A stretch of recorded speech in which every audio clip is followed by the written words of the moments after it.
Alright, now we're about to add some more elements like a starting map.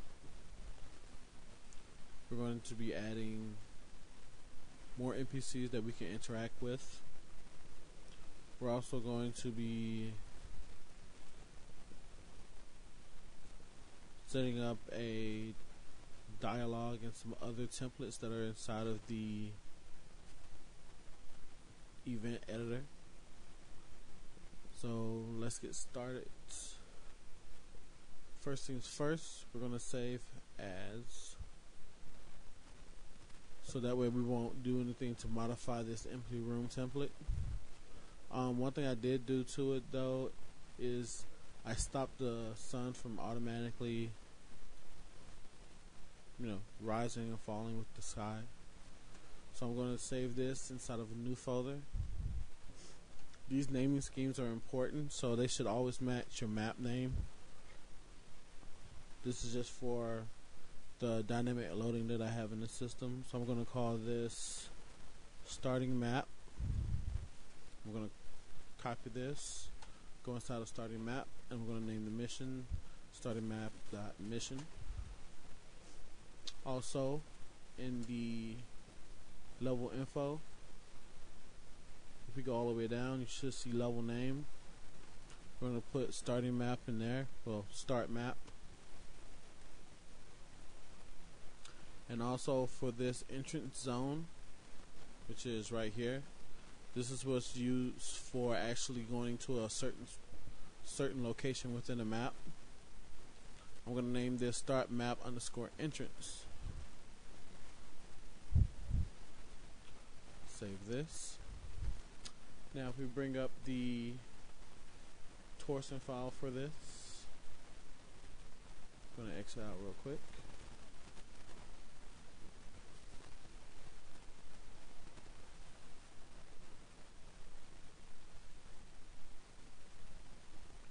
Let's go all the way to our fresh install projects, test game. And apparently I never started a Torsen for this.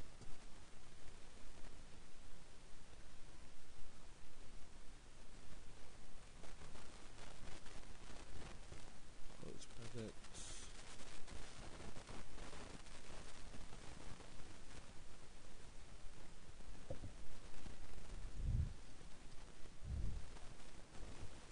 Bear with me, sorry about this. I actually thought I did this already. Also, when you're making your engine, when you're making your test environment, I would advise using the release,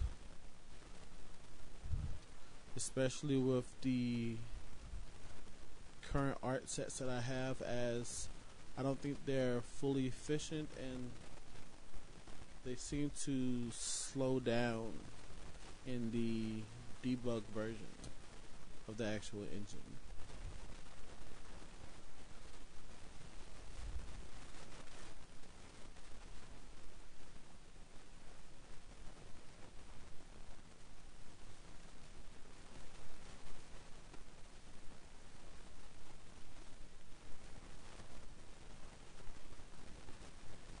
Alright, so inside of Torsen, we're going to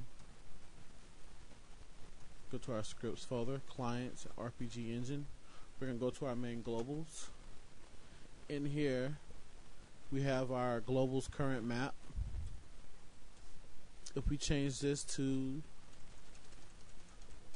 the name of our map folder and the next spawn location to the actual spawn location that we named our zoning object to, when we start up the engine, we should go to this map and to this entrance and drop anywhere in scene wherever that is placed. Also, I want to note that while we're in here, most of the settings for disabling anything from NPC startups to monsters to triggers to zone events can be disabled from in here. Enabling certain debug that I have in miscellaneous places in the code. Also, your starting money can be modified here.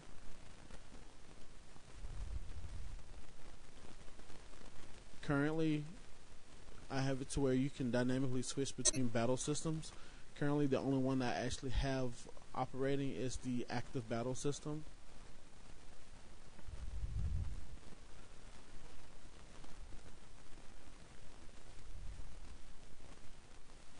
And if I can find it, just so you can see it, I'm going to change the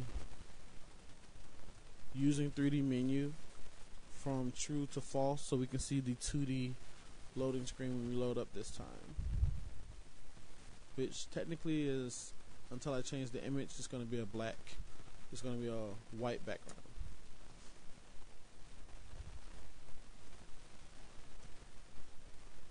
So now when we load in, when we start an actual new game, there's your white background for the 2D menu.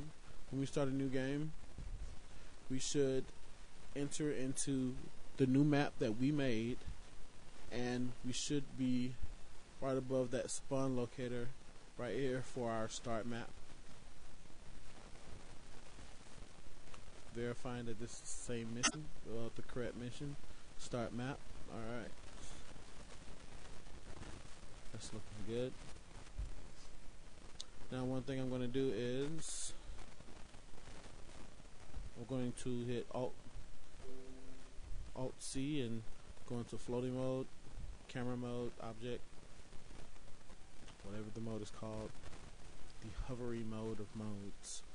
Alright, I'm going to get rid of this ground plane.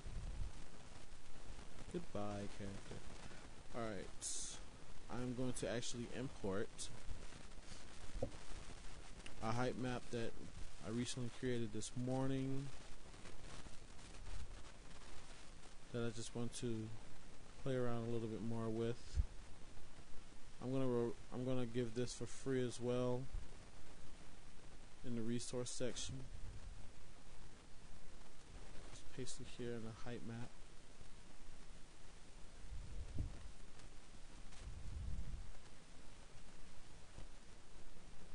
This is pretty much a height map that I created inside of View 11.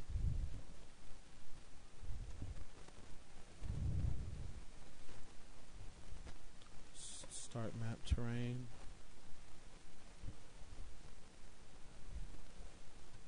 A height of 3.9. Actually, I'm just going to make this 2. Height scale of 8,000 meters. Import. This is just give us something to work with. A lot better than that flat plane. Increase my camera speed. I'm gonna go all the way down to the ground so we can get something going while I'm slowly descending to the planet.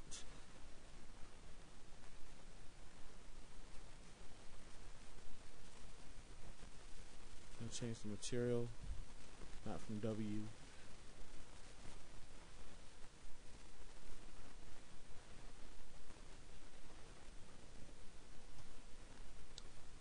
I'll make a new material for the ground.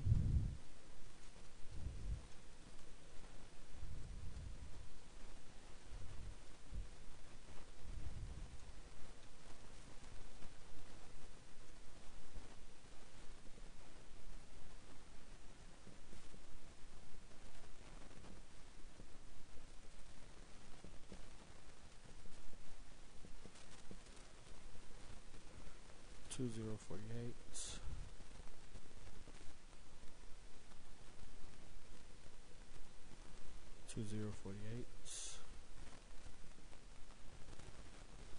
For a normal map, I use the bump.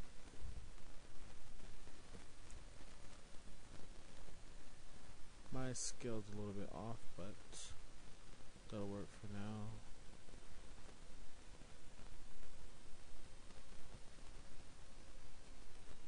Alright.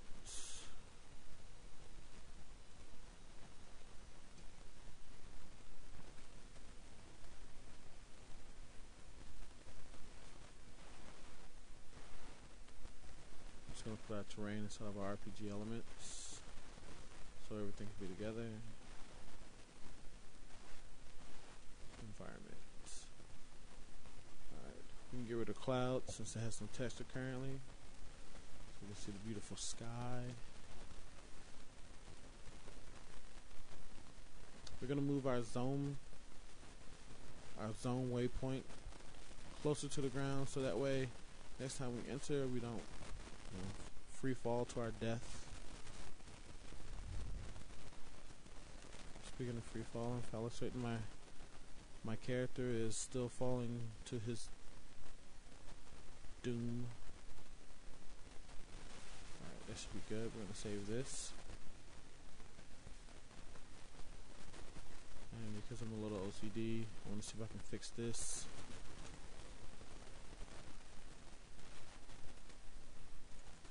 $496. 4096.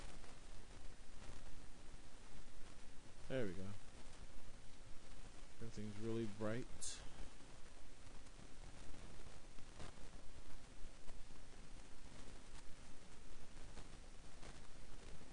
Distance 5,000.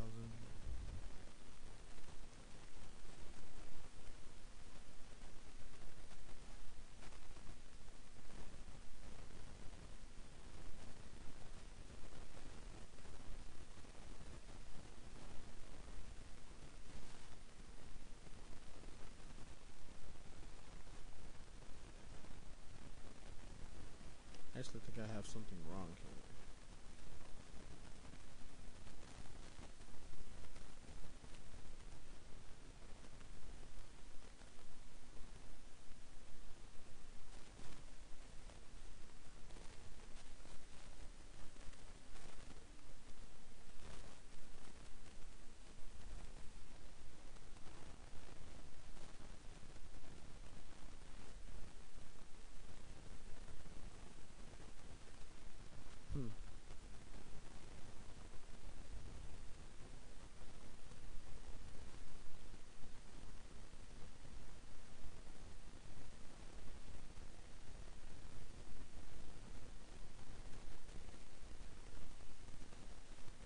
That looks a lot better. Still heavily blown out, but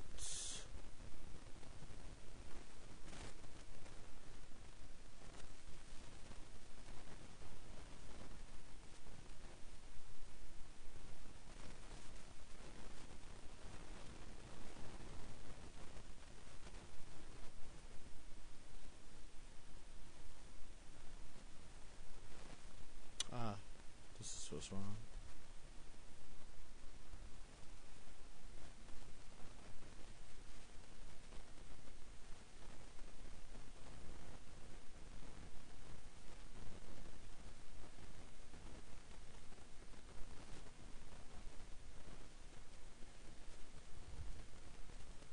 Still bright, but just so we can get a little bit of better luck.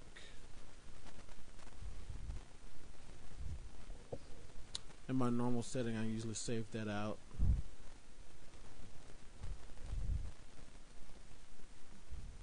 That's my default HDRI. That way some of the textures can stand out a little bit better. I'm still new at this, so this probably still looks like crap to a lot of people. Looks like crap to me too, but it's the best I can do for right now.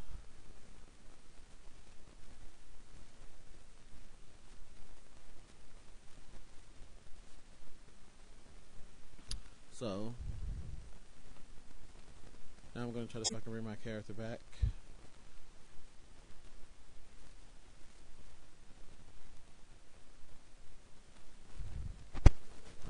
We're in our world. Now, what we need to do is create some NPCs. I'm going to start with the base body. Make a muscular character. Let's go over to shirts. Take off his shirts. His pants on. change the color. Give it some red shorts. No hair, 'cause that hair.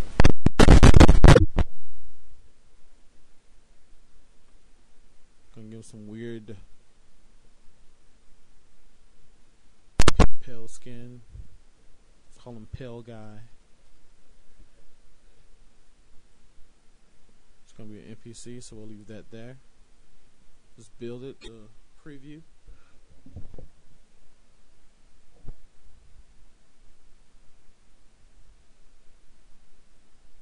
I forgot to turn off the sun. Now it's gonna become dark. Let's export him. And I'm going to randomize some more characters. Just export those.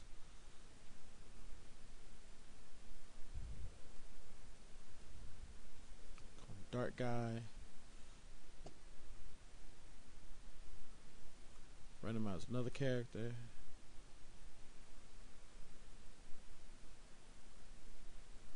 Call him Heavy Guy.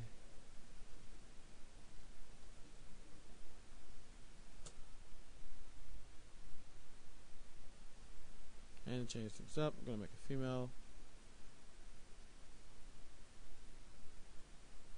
Build. Let's give her a shirt for decency.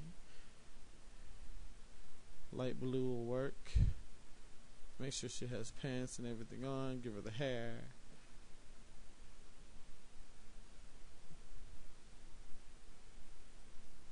And she has shoes on. Alright, let's see. Build. Alright. We have poked through in the chest, but at least that's better decency than no shirt at all. Alright. I call this Girl Guy. Export this.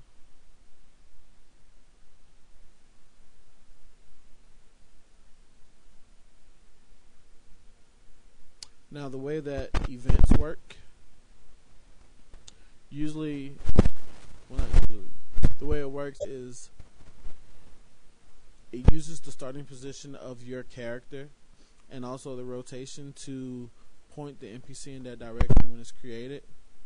So if we go to new, we go to new NPC, we can go to pick position and it will actually bring in the coordinates of where I'm currently looking. So if I rotate a little bit more, you'll see that the rotation changes. And right now we're going to make a regular wandering NPC. We're going to name it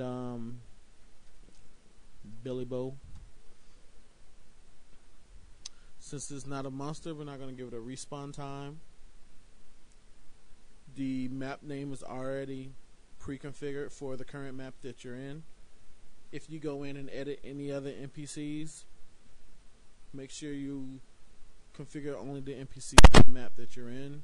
I'm not 100% sure that the events are filtered based on your map. I think they are, but just in case you go to edit a map, make sure that it has the correct map name before you go in and do any modifications to that event. The glossary name is used for the tracker that's usually right here. Any NPC will show up as a certain color on that map. Same thing for an NPC, an item store, a rune store, armor store, a save point, an event starting NPC, or a treasure chest.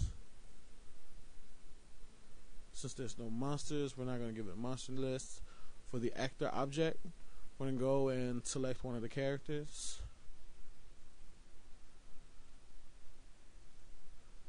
Non-playable characters. Let's go with Dark Guy. Dark Guy is going to be Billy Bo.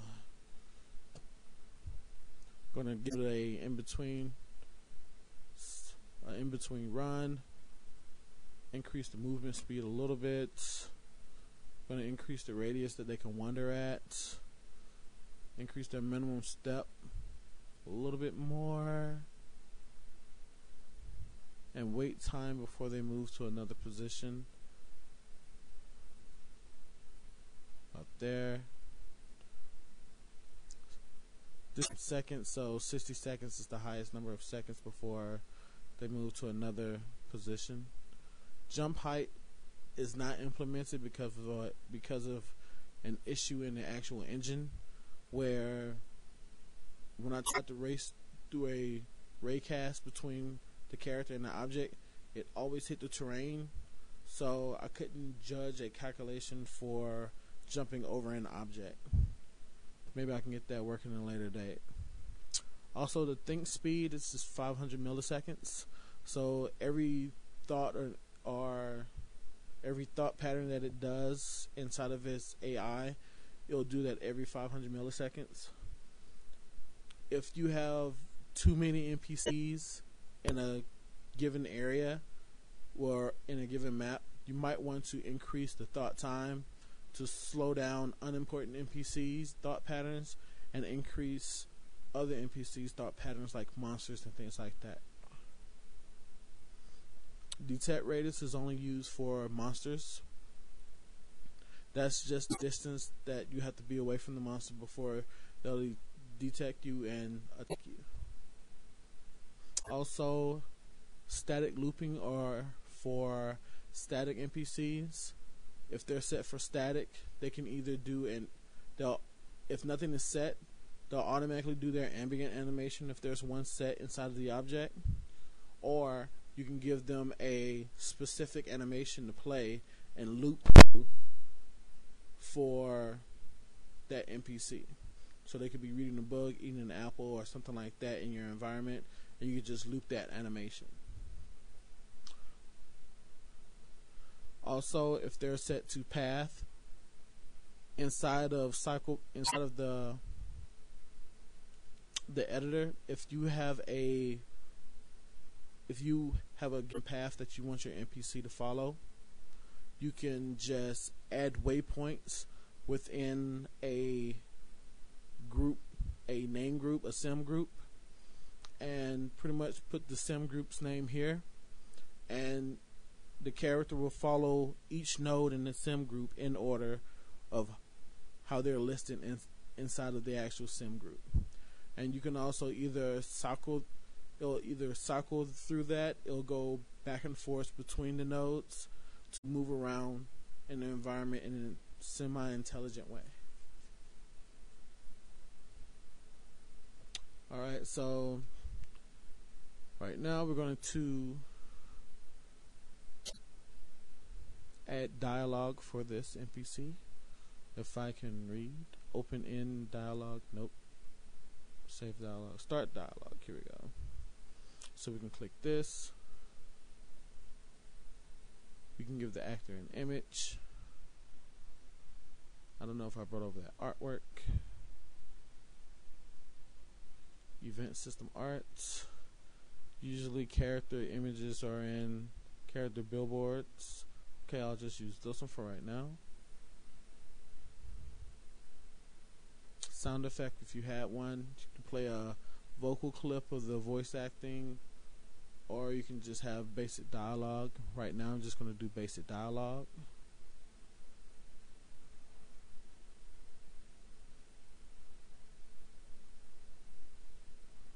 Forgot to put where the image is going to be added. We're going to put this to the left, this billboard. We're going to have it auto flow. We can select the face for dialogue here.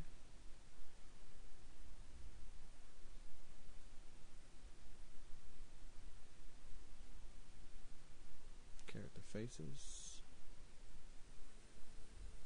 You can give the speaker a name.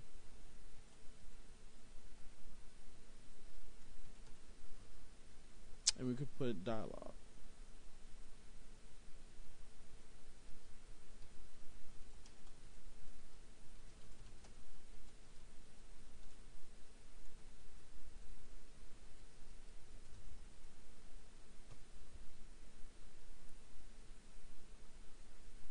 Now, anytime I talk to this NPC, they'll say this dialogue, but because of how the event flows, we added a billboard image to this dialogue scheme. So unless we remove it away, that image will stay on screen continuously until we remove it away.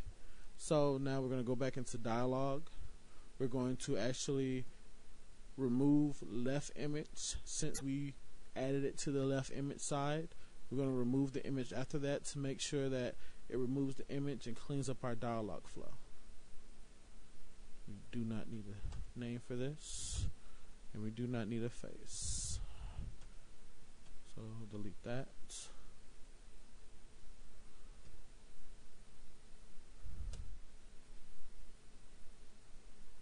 Alright, once we add that, it should add a marker. It's a little night marker to show that this person is now set to spawn here when we start up the system. Well, when we start up this map.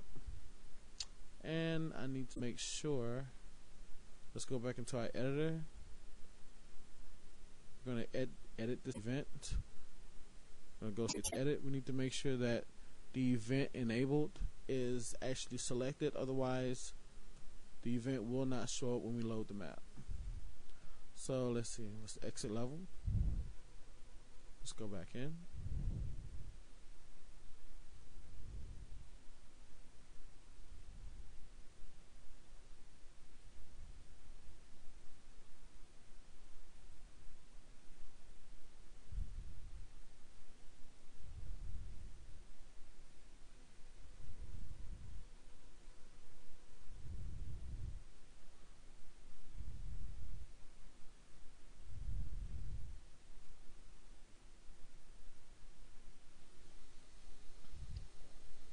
Gotta move that node a little bit closer to the ground. So if I look around, I should be able to see my NPC all the way over here.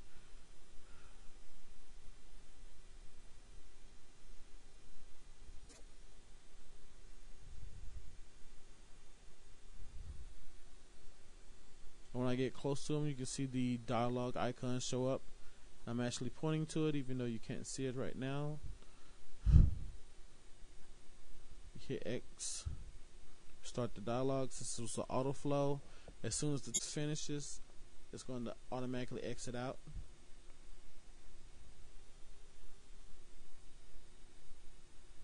And note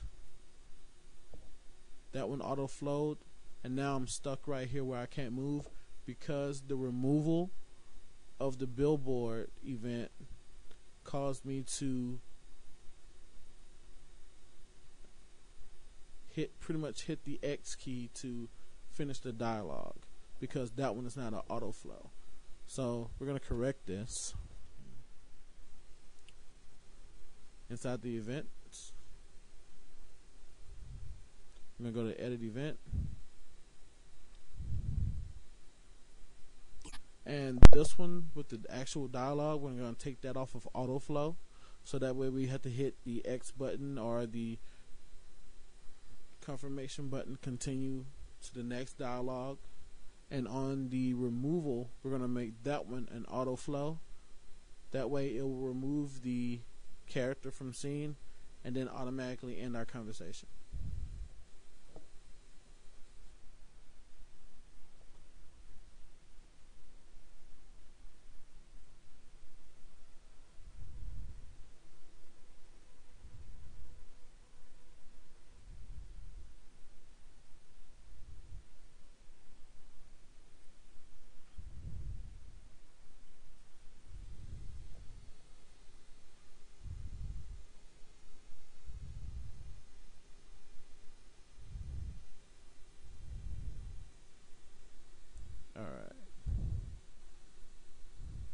Alright, so now we see the dialogue, we see the image. I have to hit X to continue. Autoflow goes through, removes the dialogue. Now I'm free to move around the world.